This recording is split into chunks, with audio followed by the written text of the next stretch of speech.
다 같이 사도신경으로 신앙 고백하심으로 1월 14일 토요일 아침 예배를 하나님 앞에 드립니다.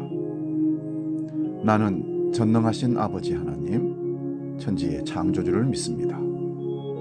나는 그의 유일하신 아들, 우리 주 예수 그리스도를 믿습니다.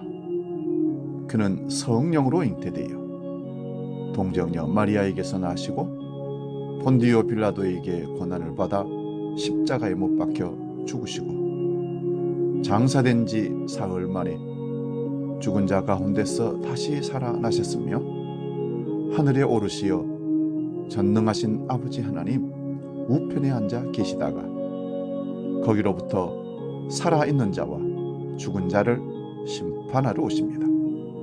나는 성령을 믿으며 거룩한 공교회와 성도의 교제와 죄를 용서받는 것과 몸의 부활과 영생을 믿습니다. 아멘.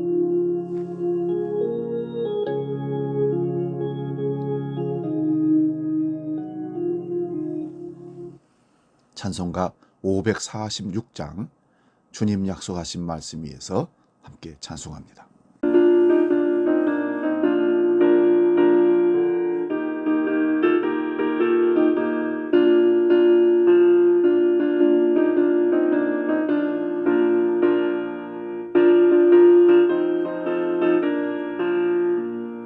주님 약속하신 말씀 위에서 영원토록 주를 찬송하리라.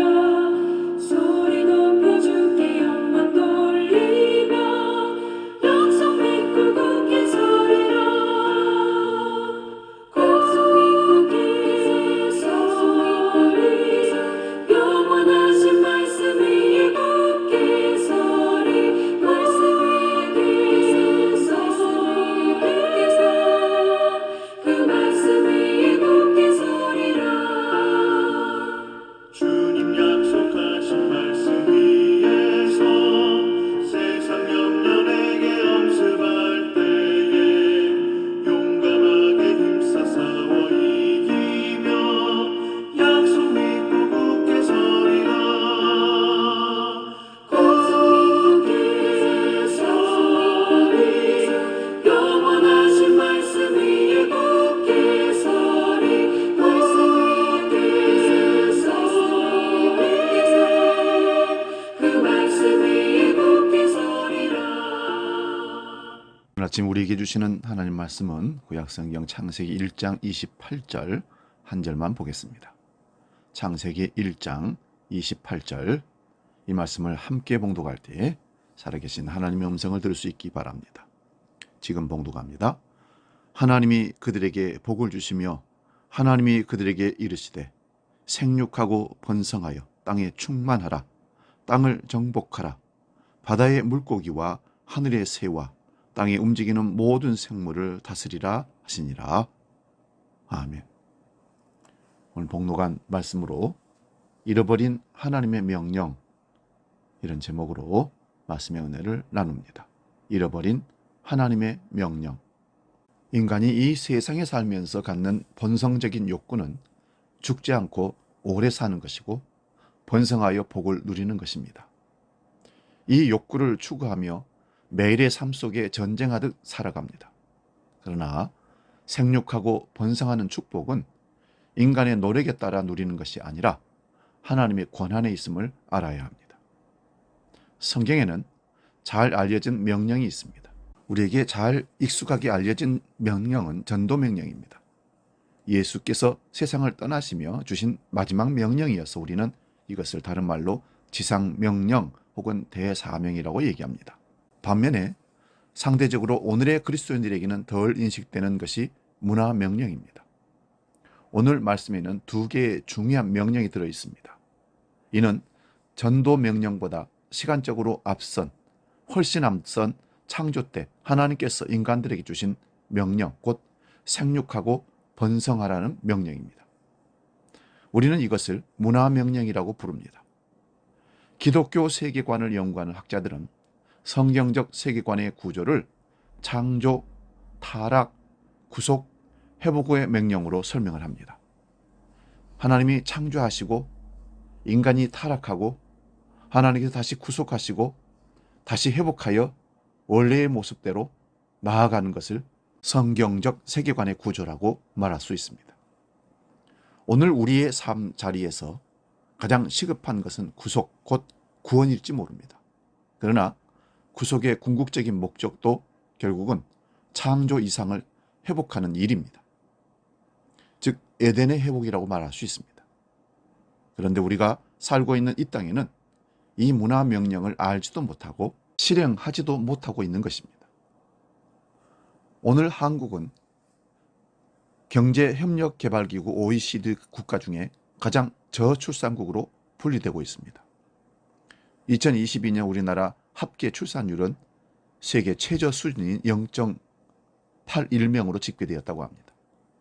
정부가 저출산 문제를 국가적 의제로 설정하고 근원적인 해결책 모색에 나섰다는 소식도 들었습니다. 그러나 수많은 재정을 투자했지만 결국 아무런 효과가 나타나지 않았다는 것입니다.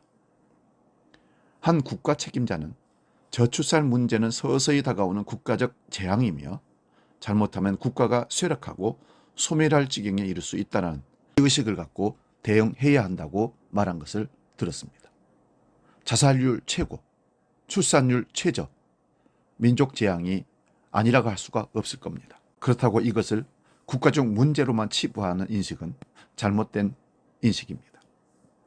성경을 믿는 그리스도인들에게 있어서는 문화 명령을 순종하지 못한 불순종의 재앙이라는 인식이 필요한 때인 듯 싶습니다. 누구의 책임이란 말입니까? 문화 명령을 가르치지 않은 교회 지도자인 목사의 책임에서 무죄하다고 손을 씻을 수는 없습니다.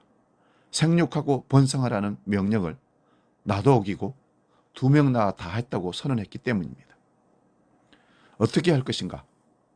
만일 이 땅의 모든 설교자들이 문화 명령을 설교하기 시작한다면, 그리고 이 명령에 순종을 결심하지 못한 젊은 커플에게는 주례를 거부하겠다고 하면 무슨 일이 일어날까요? 요즘 주례도 귀찮아서 자기들끼리 해치우는 일이 많으니 문제가 되지 않겠네요. 교회마다 출산 행위를 말씀의 순종으로 축복하고 시상하는 축제를 한다면 무슨 일이 일어날까요? 실제적으로 그런 교회를 봤습니다. 아이 한 명을 출산하면 상금을 수백만 원을 준다고 플랜카드를 적어놓고 출산을 장려하는 교회도 생겨났습니다. 우리나라는 왜 이렇게 출산율이 저조하고 출산에 대한 이런 홍보를 캠페인을 하고 예산을 투자해야 되는 이런 지경까지 이뤘을까요? 저는 이기주의적 발상이라고 생각합니다. 아이를 낳아 기르기 힘들다 하면서 경제적인 이유와 시간적인 이유 등등을 내세워 합리화하고 있는 젊은 커플들, 그리고 여기에 인정하고 동조하는 부모 세대들도 모두가 하나님의 문화 명령에 불순종하는 범죄자들이라고 생각되지 않습니까? 내 개인의 편리를 위해서 자녀를 기를 수 없다라는 시각은 잘못된 거 아니겠습니까? 특별한 이유와 몸의 건강상 모든 문제를 포기할 수밖에 없는 상황 가운데 그래도 아이를 갖고 싶어하는 그들의 마음속에 우리는 어떤 범죄를 저지르고 있는 것입니까? 생육하고 번성하라는 하나님의 명령은 인류의 책임과 권리가 따르는 명령입니다. 이 명령을 우리가 기억하고 순종하는 것이 에덴의 회복이고 창조, 타락, 구속, 회복이라는 사이클을 완성하는 우리의 의무라고 믿습니다. 우리 자녀들에게 가정이 그리고 교회가 이 명령을 수행하도록 가르칠 뿐만 아니라 국가적으로 이 명령에 순종하도록 나아가는 대책이 준비되도록, 그리고 교육되도록 함께 기도합시다. 생육하고 번성하라. 이거는 그냥 부를 축적하라는 말이 아니라 이 땅의 존재의 가치가 어쩌면 생명을 계속해서 낳는 곳에 있습니다. 생명이 생명을 낳지 못한다면 지구는 멸망하게 될 것입니다. 사람이 사람을 더 이상 낳지 않고 생명의 계대가 이어지지 않고 모두가 죽음을 맞이한다면 말 그대로 지구의 멸망인 것입니다. 우리는 하나님의 문화 명령을 귀하게 듣고 중요한 문제로, 사회유시의 문제로 이제 우리는 떠올리면서 다시 성경의 말씀을 순종하고 지킴으로 이 땅에 생명을 계속해서 잉태하고 출산하는 그 명령을 수행하는 우리 모두가 되기를 바라고요. 영적으로는 복음의 생명의 말씀을 전해서 체는 살아있지만 영이 죽어있는 사망 선고받은 그들을 살려내는 일까지도 문화명령으로 지상명령으로 우리가 받고 이 땅에 하나님께서 주신 사명을 감당하는 저와 여러분 될 수 있기를 주의 이름으로 축원합니다. 주기도로 함께 기도합니다. 하늘에 계신 우리 아버지, 아버지의 이름을 거룩하게 하시며 아버지의 나라가 오게 하시며 아버지의 뜻이 하늘에서와 같이 땅에서도 이루어지게 하소서. 오늘 우리에게 일용할 양식을 주시고 우리가 우리에게 잘못한 사람을 용서해 준 것 같이 우리 죄를 용서하여 주시고 우리를 시험에 빠지지 않게 하시고 악에서 구하소서. 나라와 권능과 영광이 영원히 아버지의 것입니다. 아멘.